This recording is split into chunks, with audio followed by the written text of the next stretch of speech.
आज पुरस्कार प्राप्त करने वाले सभी विजेताओं को मैं बधाई देती हूँ। आप सब पुरस्कार विजेताओं के उन सहयोगियों की भी मैं सराहना करती हूँ जिनका सहयोग आपकी उपलब्धि में सहायक रहा है।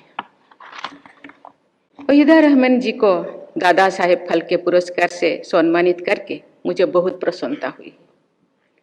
मैं वहीदा जी को हार्दिक बधाई देती हूँ।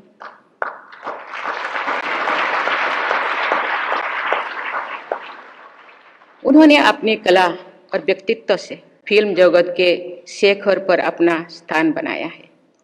अपने निजी जीवन में भी उन्होंने गरिमा, आत्मविश्वास और मौलिकता से भी युक्त महिला के रूप में अपनी पहचान बनाई है। मुझे बताया गया है कि उन्होंने फिल्मों के काम करने के लिए कोई दूसरा नाम रखने से इनकार कर दिया था, जबकि दूसरा नाम रखना उस दौर का चलन था। उन्होंने कई ऐसे फिल्में चुने जिनमें उनकी भूमिका महिलाओं से जुड़े बंधनों को तोड़ती थी। वहीदा जी ने एक मिसाल पेश की है कि वुमेन एम्पावरमेंट के लिए खुद महिलाओं को भी पहल करनी चाहिए। आज श्रेष्ठ अभिनय के लिए पुरस्कार प्राप्त करने वाली पल्लवी जोशी, आलिया भट्ट, कृति सेनन जैसी अभिनेत्रियों ने भी सशक्त महिला चरित्र की भूमिकाएं निभाई है। मुझे खुशी है कि महिला फिल्म निर्देशक सृष्टि लखेरा ने एक था गांव नामक अपनी पुरस्कृत फिल्म में एक 80 साल की वृद्ध महिला की संघर्ष करने की क्षमता का चित्रण किया है। महिला चरित्रों को सहानुभूतिपूर्ण और कलात्मक चित्रण से समाज में महिलाओं के प्रति संवेदनशीलता और सम्मान भी वृद्धि होती है। देवियों और स्वजनों, इस पुरस्कार समारोह में हमने भारत की विविधताओं और उनमें निहित एकता का दर्शन किया है। यहाँ उपस्थित प्रतिभाशाली लोगों ने अनेक भाषाओं, क्षेत्रीय विशेषताएं, सामाजिक मान्यताओं, उपलब्धियां और समस्याओं को सार्थक अभिव्यक्ति प्रदान की है। राष्ट्रीय फिल्म पुरस्कार में कई पीढ़ियों और वर्गों के लोग एक साथ आते हैं। इस वर्ष के पुरस्कार विजेताओं में एक और वहीदा रहमान जी है, तो दूसरी ओर बाल कलाकार भाविन है जो गुजरात के निवासी है और रवारी जनजातीय समुदाय से आते हैं। मुझे बताया गया है कि मास्टर भाविन फिल्म में मुश्किल से देख पाते हैं क्योंकि उनके गांव से सिनेमा हॉल बहुत दूर है। फिल्म जगत के सभी भाइयों और बहनों, अपनी फिल्मों के जरिए आप सब भारतीय समाज के विविधतापूर्ण यथार्थ से वंचित परिचय कराते हैं। सिनेमा हमारे समाज के दस्तावेज भी है और उसे बेहतर बनाने का माध्यम भी है। आप सभी आर्टिस्ट भी है और चेंज एजेंट भी है।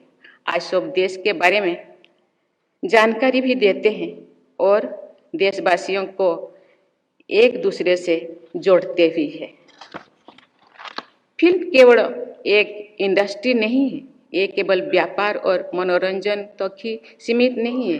ये जागरूकता और संवेदनशीलता फैलाने का सर्वाधिक प्रभावी माध्यम है। मुझे इस वर्ष की पुरस्कृत फिल्मों के बारे में जो जानकारी दी गई है उससे मैं बहुत प्रभावित हुई हूँ।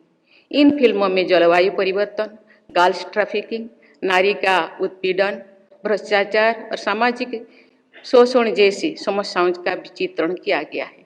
जनजातीय समुदाय का प्रकृति तथा कला से प्रेम, राष्ट्रपिता महात्मा गांधी के आदर्श की स्थापना, विपत्तियों के बीच अदम्य उत्साह से संघर्ष करना, शिक्षा की परिवर्तनकारी शक्ति और कला तथा संस्कृति के क्षेत्र में विशिष्ट उपलब्धियों जैसे विविध विषयों पर अच्छी फिल्में बनाई गई है। मैं लिख से हटकर ऐसे फिल्में बनाने वाली सभी लोगों की विशेष सराहना करती हूँ। ऐसी फिल्मों को राष्ट्रीय पुरस्कार के माध्यम से प्रोत्साहित करने के लिए मैं सूचना और प्रसारण मंत्री श्री अनुराग ठाकुर जी, उनकी पूरी टीम तथा निर्णायक मंडल के सदस्यों को मैं प्रशंसा करती हूँ। मेरा ये विचार है कि भारतीय फिल्मों को देश की सामाजिक विविधता और समृद्ध सांस्कृतिक विरासत का वाहक होना चाहिए। मैं विश्वास के साथ कह सकती हूँ कि ऐसी फिल्मों न सिर्फ देश और समाज के लिए हितकारी होंगे बल्कि व्यावसायिक रूप से ही सफल होंगे। मेरा आप लोगों से आग्रह है कि इस प्रयोग को आप और मजबूती से करें। देवियों और स्वजनों, चंद्रयान की सफलता पर सभी देशवासी गर्व का अनुभव करते हैं और इसरो के वैज्ञानिकों के प्रति सम्मान का भाव रखते हैं। सर्वश्रेष्ठ फीचर फिल्म के पुरस्कार से सम्मानित रॉकेटरी द नाम्बी इफेक्ट नामक फिल्म द्वारा वर्ष 2019 से पद्म भूषण से सम्मानित किया गया है। इसरो के भूतपूर्व वैज्ञानिक नम्बी नारायण जी की संघर्षपूर्ण जीवन गाथा का मर्मस्पर्शी चित्रण किया गया है। मैं इस फिल्म की पूरी टीम को बहुत बहुत बधाई देती हूँ।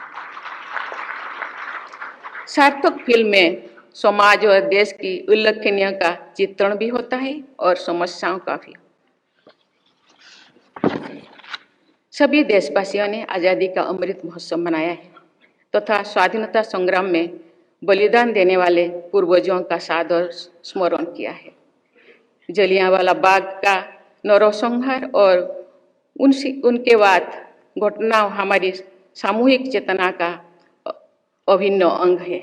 आज पुरस्कृत सरदार उधम नामक फिल्म के द्वारा जलियांवाला बाग से जुड़ी स्वाधीनता संग्राम की एक महत्वपूर्ण धारा से दर्शकों का परिचय होता है।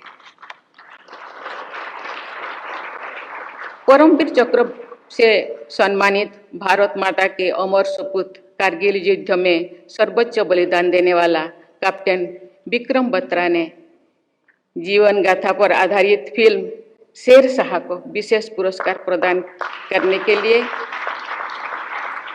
मैं निर्णायक मंडल की सराहना करती हूं और उस फिल्म से जुड़ी सभी लोगों को बहुत बहुत बधाई देती हूं। राष्ट्रीय एकता के महत्व को रेखांकित करने के लिए इसे हमारी संविधान की प्रस्तावना तथा अन्य प्रावधान में स्थान दिया गया है। सिनेमा द्वारा ऐसे राष्ट्रीय आदर्शों का प्रसार किया जाना चाहिए। राष्ट्रीय एकता के लिए सर्वश्रेष्ठ फीचर फिल्म का पुरस्कार प्राप्त करने के लिए मैं कश्मीर फाइल्स की भी टीम को बहुत बहुत बधाई देती हूँ। जनजातीय संघर्ष को नेतृत्व प्रदान करने वाले महानायक अल्लूरी सीताराम राजू की जीवनी से प्रेरणा लेकर एस राजामौली जी ने RRR नामक बहुत ही लोकप्रिय फिल्म बनाए हैं। उस फिल्म के एक गीत को बेस्ट सॉन्ग का एकेडमी अवार्ड भी मिला है। मैं उस फिल्म की सफलता तथा अंतर्राष्ट्रीय मान्यता के लिए उसकी पूरी टीम को बहुत बहुत बधाई देती हूँ। आज के पुरस्कारों की लंबी किंतु प्रभावशाली सूची में से मैं कुछ फिल्मों और लोगों का ही नाम उल्लेख कर पाई हूँ। आज पुरस्कृत सभी फिल्में और उनसे जुड़े सभी लोगों ने समाज और सिनेमा को बहुत प्रभावशाली योगदान दिया है। मैं सबको बहुत बहुत बधाई देती हूँ। मुझे विश्वास है कि प्रतिभाओं से समृद्ध हमारे देश में सिनेमा से जुड़े लोग विश्व स्तरीय उत्कृष्टता के नई मानक स्थापित करते रहेंगे। विकसित भारत के निर्माण में फिल्मों की महत्वपूर्ण भूमिका रहेगी। इसी विश्वास के साथ मैं अपनी वाणी को विराम देती हूँ। धन्यवाद। जय हिंद, जय भारत।